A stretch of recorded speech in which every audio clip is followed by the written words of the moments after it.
আসসালামু আলাইকুম, কেমন আছেন সবাই? আশা করি সবাই ভালো আছেন। আলহামদুলিল্লাহ, আমিও খুব ভালো আছি। তো আজকে এলাম নতুন একটা ভিডিও নিয়ে।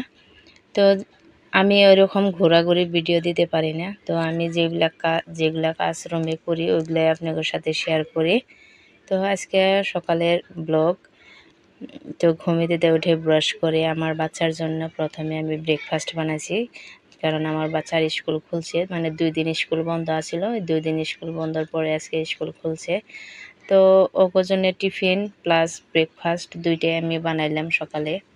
আর তো আমি টিফিন দেওয়ার জন্য বানাইছি ব্রেড টোস্ট। আর ব্রেড টোস্টটা ভালো পায় আমার বাচ্চায়। তো আর যতই মানে রুমের টিফিন হেলদি করে বানাই দেওয়া নয়, তারপরেও মানে বাজারের কিছু মানে প্যাকেটিং বস্তু লাগে, তো উপায় নাই, দেওয়ানি লাগে বাচ্চায় জেদ করলে। তারপরে তো এই দেখেন ড্রেস করাই দেওয়ার পরেও আমার ছোট বেটিটা এই অল্প টাইম হলেও মানে এই যে বিলেডার লোক অল্প খেলাধুলা করবো, তারপরে সে অতি ব্রেকফাস্ট করব। তো আমি সকালে আজকে ব্রেকফাস্টের জন্য বানাইছি ডালিয়ার পোলাও। অল্প বেশি করে বানাইছি ডালিয়ার পোলাও সবাই খাওয়ার জন্য। তো আমার হাজব্যান্ডও 10টা বাজাতে অফিসে যায়, তো এটা খাইয়া গেলে অল্প টাইম মানে যেহেতু 3টা বাজায় আহে, ওই জন্যে মানে এটা অল্প হেলদি ব্রেকফাস্ট করে গেলে 3টা তাইলে অল্প অসুবিধা নাই।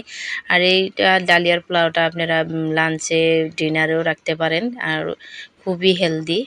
তারপরে আমরা ব্রেকফাস্ট করার পরে তো বাচ্চাগুলা স্কুলে গেল, স্কুলে যাওয়ার পরে পাঠাই দিয়ে আয়া আমি তারপরে গা ধোয়ার জন্য এই যে কাপড় দেখছেন না, কতগুলা কাপড় বাইরে নিচে ধোবার জন্য ধুয়ে জাস্ট আমি গা ধুয়ে রুমে আসছি। তারপরে দেখছি আমার রুমে একজন মানুষ আসছে, আয়া বলছে মা আমাকে অল্প সাহায্য করো।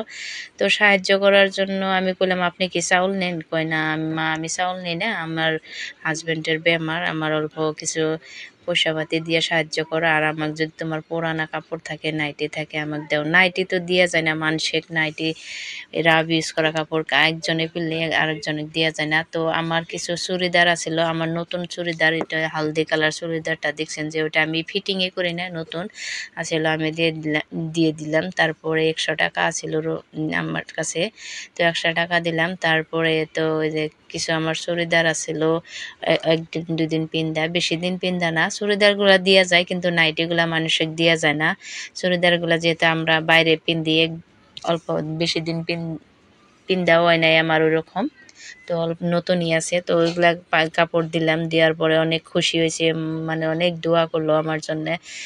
তো ভাল লাগে মানসিক সাহায্য করা হারলে মনে দিতে ভাল লাগে। আর এরকম মানুষ আইলে কখনো আপনাকে একটা কথা কইতে চাই যে কখনো ঘুরাই দিয়েন না নিজের ব্যস্ততা। কত মানুষ আছে যে অল্প ব্যস্ত আছি এখন দিতে পারুম না, কি পরে দিম, ওইরকম করে কখনো ঘুরাই দিয়েন না। আমি কাপড়গুলা দেওয়ার পরে অনেক মানে কত যে খুশি হয়েছে, মানে ভাষায় প্রকাশ করা যায় না। তারপরে তো আমার স্কুল পাঠানোর পর মানুষটা যাওয়ার পরে আমি রান্নাবাড়া করে নিলাম। তো আমগো আজকে আনছিল গুঁড়া মাছ, ছোট মাছ আনছিল। তো আমার শাশুড়ি এরকম করে মাছ মাখায়া তো এরকম করে বানায় অল্প একদম ঝোল কম করে দিয়ে। তো খুবই ভাল লাগে এটা ছোট মাছটা বানাইয়া খাওয়ার পরে, মানে তো আমার শাশুড়ির কাছে এই রেসিপিটা শিখে নিছি। তারপরে আমি চিকেনও বানাই নিলাম রাত্রের জন্য, আমি 2টা সবজি একবারে বানাই নিলাম। তো আজকে মানে ভিডিও বানানোর উদ্দেশ্য এটাই যে সবাই মানুষ, সবাইকে এক নজরে দেখেন। আর ভিডিওটা ভালো হলে লাইক করেন, কমেন্ট করেন আর শেয়ার করেন। ধন্যবাদ।